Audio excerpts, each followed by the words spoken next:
बुद्धि। आज का हमारा टॉपिक है इंटेलिजेंस कि आखिर बुद्धि होती क्या है। चलिए एक एक करके हम सारे पॉइंट्स को कवर करते हैं और समझने की कोशिश करते हैं। तो ध्यान दीजिएगा। सबसे पहले कुछ बातें। इंटेलिजेंस समस्याओं को सुलझाने में मदद करता है, यानी कि बुद्धि जो होती है वो समस्याओं को सुलझाने में क्या करती है, हमारी हेल्प करती है। दूसरा पॉइंट देखते हैं कि बुद्धि से ही व्यक्ति तर्क करता है, थिंकिंग करता है और इमेजिनेशन करता है।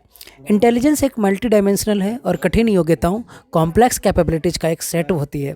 क्या होता है कि इंटेलिजेंस एक मल्टी डायमेंशनल होता है कि तरह तरह की समस्याओं को सुलझाने की क्षमता ये रखता है और कठिन से कठिन योग्यताओं की कैपेबिलिटीज का एक सेट बना होता है हमारे दिमाग में, जो हर एक कठिनाइयों को सॉल्व कर सकता है। Depend on practice. बुद्धि स्थायी और परिवर्तनशील होती है। बुद्धि क्या होती है, एक तो स्टेबल होती है और ये बदल भी सकती है। Depend on practice. बुद्धि अनुकूलन स्थापित करने में हेल्प करती है। ये किसी भी चीज़ को अडेप्ट कर लेती है कि कैसे अडेप्ट करना। जैसे अगर आपको सर्दी लग रही है तो आप सर्दी में आपका दिमाग, आपकी बुद्धि अलग तरीके से वर्क करती है, गर्मी में आपका दिमाग और बुद्धि अलग तरीके से काम करवाती है। अगर चींटी चल रही है शरीर पर तो आपको महसूस करवाएगी, और अगर हाथी का सूंड अगर आपके शरीर पे अगर लगेगा तो एक अलग तरीके से आपको महसूस करवाएगी। आशा करता हूँ कि आप बुद्धि के बारे में, इंटेलिजेंस के बारे में समझ पा रहे हैं। आगे बढ़ते हैं। बुद्धि के प्रकार, टाइप ऑफ इंटेलिजेंस। थर्नाडाइक के अनुसार बुद्धि के 3 प्रकार होते हैं। कौन कौन से होते हैं कि करके हमसे जान लेते हैं। पहला है हमारे सामने मूर्त बुद्धि।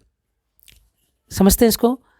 मूर्त बुद्धि से अभिप्राय जो चीज़ें हमारे सामने होती हैं। मूर्त का मतलब प्रत्यक्ष, मतलब डायरेक्ट, सामने जिन चीज़ों को देखकर हम कार्य करते हैं, मूर्त बुद्धि के अंतर्गत आती है। जैसे क्या हो गया, मैकेनिक हो गया, कारीगर हो गया, मूर्त बुद्धि के उदाहरण है। ठीक है। ऐसे ही अमूर्त बुद्धि क्या है। अमूर्त बुद्धि यानी कि अब्स्ट्रैक्ट इंटेलिजेंस, जो बुद्धि हमें दिखाई नहीं देती, जो भावनाओं और विचारों से संबंधित होती है। जैसे क्या हो सकता है, कवि हो सकता है, डॉक्टर हो सकता है, चित्रकार हो सकता है। ये सभी क्या हैं, अमूर्त बुद्धि के उदाहरण हैं। ठीक है। तीसरा बुद्धि क्या होती है, सामाजिक बुद्धि होती है, सोशल इंटेलिजेंस होती है, जो समाज सेवी होते हैं, समाज के लिए कार्य करते हैं, सामाजिक बुद्धि में आते हैं। जैसे नेता, व्यवसायी, समाज सेवी, अध्यापक आदि सामाजिक बुद्धि के कुछ उदाहरण हैं। आगे देखते हैं कुछ इंपॉर्टेंट पॉइंट्स। 1916 ईस्वी में टर्मन के द्वारा बुद्धि लब्धि का संशोधित सूत्र दिया। इन्होंने क्या दिया कि मानसिक आयु अपन में वास्तविक आयु गुना में 100। ये क्या है, सूत्र दिया गया है बुद्धि को समझने का, बुद्धि को निकालने का। किसने दिया, 1916 में दिया, टर्मन ने दिया। ठीक है। बुद्धि को नापने के लिए कुछ तरीके हैं, बुद्धि लब्धि और उसकी स्थिति, आईक्यू लेवल वगैरह। ठीक है। तो ये हमें देखना होगा। पहले इनको देखते हैं। कुछ इधर जो है, आईक्यू स्थिति 25 से कम अगर किसी के अंदर बुद्धि है तो क्या होगा, वो जड़ बुद्धि कहा जाएगा। ठीक है। 25 से 49 के बीच में अगर किसी की बुद्धि नापी जाती है तो वो क्या होगा, मूढ़ बुद्धि होगा। ठीक है। आगे और देखते हैं। 50 से 69 के बीच में, 69 के बीच में अगर होगा तो उसे मूर्ख बुद्धि कहा जाएगा। 70 से 79 मंद बुद्धि और 80 से 89 सामान्य बुद्धि से नीचे, और 90 से 109 सामान्य बुद्धि यानी एवरेज पर्सन कहलाएगा, और 110 से 119 के बीच में सामान्य बुद्धि से थोड़ा सा ऊपर होगा, और 120 से 129 तीव्र बुद्धि होगा, और 130 से 139 प्रखर बुद्धि होगा, और 140 से अगर अधिक है तो वो प्रतिभाशाली है, गॉड गिफ्टेड है। प्रतिभाशाली बच्चों की पहचान क्या होती है, इसको समझ लेते हैं, इसको जान लेते हैं। अपने डिसीजन में ये इंडिपेंडेंट होते हैं। इनमें आत्म क्षमता, सेल्फ एफिशिएंसी हाई होती है। इनमें मतलब कॉन्फिडेंस बहुत ही अच्छा होता है, सेल्फ कॉन्फिडेंस। क्रिएटिव आइडियाज़ होते हैं इनके पास। इनमें क्यूरियोसिटी भी बहुत होती है। इन्हें ऐसे सपोर्ट की ज़रूरत है जो स्कूल के थ्रू नहीं मिल पाता। इनका मेंटल प्रोसेस हाई कैटेगरी का होता है, मतलब स्कूल के अलावा भी इनको क्या चाहिए, अलग प्रकार के सपोर्ट की ज़रूरत इनको पड़ती है। आगे चलते हैं। बुद्धि के सिद्धांत, थ्योरी ऑफ इंटेलिजेंस क्या है।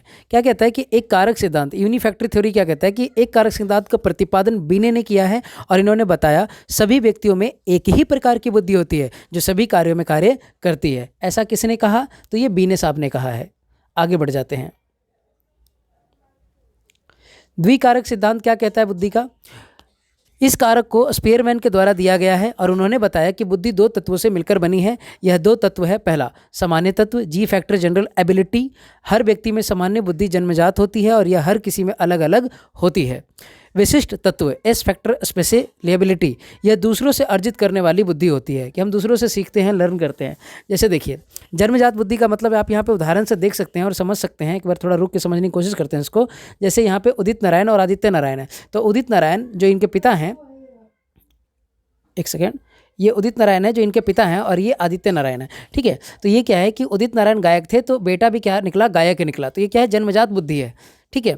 और विशिष्ट तत्व में क्या होता है कि मान लीजिए कि अगर किसी के पिता गायक नहीं है लेकिन वो व्यक्ति गायक बनता है, तो ये क्या करेगा, दूसरों से अर्जित करने वाली बुद्धि हो सकती है या होती है।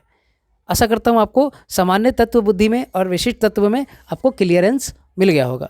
आगे चलते हैं। समूह तत्व कारक सिद्धांत, ग्रुप फैक्टर थ्योरी क्या कहता है कि इस सिद्धांत का प्रतिपादन थर्स्टन द्वारा किया गया। इस सिद्धांत के अनुसार बुद्धि कई प्रकार की योग्यताओं का मिश्रण है जो विभिन्न समूहों में पाई जाती है। आशा करता हूँ कि आपको यहाँ तक बातें समझ आ गई होंगी और आज की वीडियो हम यहीं समाप्त करते हैं। अगर कोई आपको डाउट है, कोई दिक्कत है, तो आप कमेंट बॉक्स में ज़रूर लिखिएगा। Thank you so much.